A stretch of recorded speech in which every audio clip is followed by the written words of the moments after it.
Salut, c'est Gianni, on finit la semaine et notre série d'épisodes sur Dale Carnegie, How to Win Friends and Influence People, une dernière fois terriblement mal traduit par Comment se faire des amis.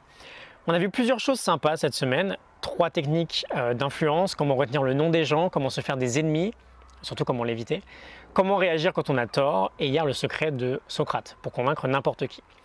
Ce que j'ai prévu de faire avec toi aujourd'hui, c'est reprendre toutes ces idées, mais pas seulement, j'aimerais plutôt te résumer, en fait, j'ai pas encore fait ça je crois, en 5, 6, 7 minutes max, je vais essayer, la totalité des 30 enseignements de cette petite pépite, parce que le titre a beau être abominable, c'est un livre de base en communication et en management que j'essaie de relire très souvent depuis les 3 jeunes années que j'ai découvert. Donc on parcourt le livre ensemble en 5 minutes, je te mets aussi un lien pour te procurer le livre, crois-moi ça va être 5-6 euros plutôt bien investi, surtout si tu vas aller plus loin dans les idées qu'on va voir. Et je te rappelle aussi que la Morning Note est en description, tu peux aller télécharger ça tranquillement. Alors, on y va, on commence avec 3 techniques fondamentales pour gagner la sympathie des autres. La première, on en avait parlé, j'aime beaucoup comment elle est décrite. Si vous voulez récolter du miel, ne bousculez pas la ruche. En d'autres termes, on ne critique pas, on ne condamne pas, on ne se plaint pas. La seconde, le grand secret des relations humaines, complimentez honnêtement et sincèrement vos interlocuteurs.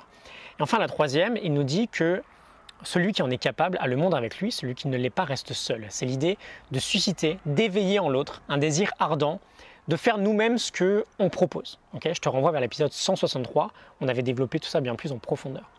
On enchaîne avec 6 moyens de gagner la sympathie des autres. Le premier, c'est de s'intéresser très sincèrement à ce que l'autre nous dit, d'écouter parler sincèrement plutôt que de réfléchir en avance à ce que l'on va dire ou répondre. Le second, c'est d'avoir tout le temps le sourire, le moyen le plus simple pour faire une bonne première impression. Le troisième, c'est de se rappeler que le nom d'une personne revêt pour elle d'une grande importance. On avait vu dans l'épisode 164 l'importance du pourquoi et surtout du comment retenir le nom des gens qu'on rencontre. Quatrième, on y revient, c'est l'idée que si on veut qu'une conversation soit appréciée, il faut apprendre à réellement écouter l'autre et même encourager l'autre à parler de lui. On aime parler de soi, et si quelqu'un nous laisse parler de nous, on va facilement avoir tendance à apprécier la personne en face. 5e point, si on veut intéresser une personne, le meilleur moyen est de lui parler de ce qui l'intéresse, des sujets dont lui a envie de parler. C'est du bon sens, comme tout ce qu'on voit aujourd'hui d'ailleurs, tout est du bon sens. Et 6e point, comment plaire instantanément. On fait sentir aux autres leur importance, mais surtout on le fait d'une manière sincère. On ne parle pas de flatterie à 2 balles là, juste on parle d'aller trouver des traits de caractère qui nous intéressent chez quelqu'un et de lui parler en fait, de le faire sentir important. Ensuite, 3e partie, on voit 12 moyens de rallier les autres à notre point de vue. 5-6 minutes, je risque d'avoir du mal finalement, je vais essayer. Premier point, éviter les controverses, c'est le seul moyen d'en sortir vainqueur. 2e point, on en a parlé jeudi dans l'épisode 165, le meilleur moyen de se faire un ennemi, c'est de ne pas respecter son opinion. On respecte l'opinion de notre interlocuteur, on ne lui dit jamais qu'il a tort. 3e point, que faire quand on a tort? On l'admet le plus rapidement et le plus énergétiquement possible. Ça, on en avait parlé vendredi dans le 166, si tu veux en savoir plus. 4e point, c'est par le cœur qu'on parvient à l'esprit. Lincoln disait « Une goutte de miel attrape plus de mouches qu'une pinte de fiel ». On commence un argumentaire de façon amicale, pas de façon colérique. 5e point, le secret de Socrate, notre épisode d'hier. On pose des questions qui font dire oui immédiatement. 6e, la soupape de sûreté. On laisse de l'espace à notre interlocuteur pour qu'il parle à son aise. 7e, très intelligent, essayer d'accorder le plaisir à notre interlocuteur que l'idée venait de lui. Un excellent moyen pour chercher une coopération. 8e point, s'efforcer sincèrement de voir les choses du point de vue de notre interlocuteur. 9e, accueillir avec sympathie les idées et les désirs des autres.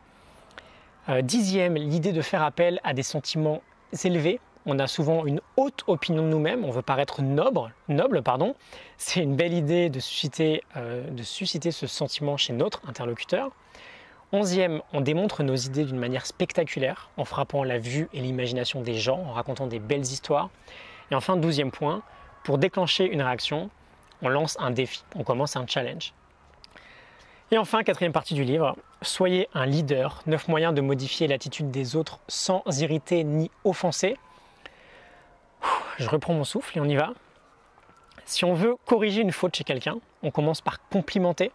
On ne met pas de la pommade, attention, on complimente avec des éloges sincères et ensuite on corrige la faute. On fait remarquer les erreurs et les défauts de la manière la plus indirecte possible. On mentionne nos propres erreurs ou mauvaises expériences avant d'aborder celles des autres. On pose des questions plutôt que de donner des ordres. Cinquième point, on laisse parfois son interlocuteur se sauver la face pour qu'il ménage son amour-propre.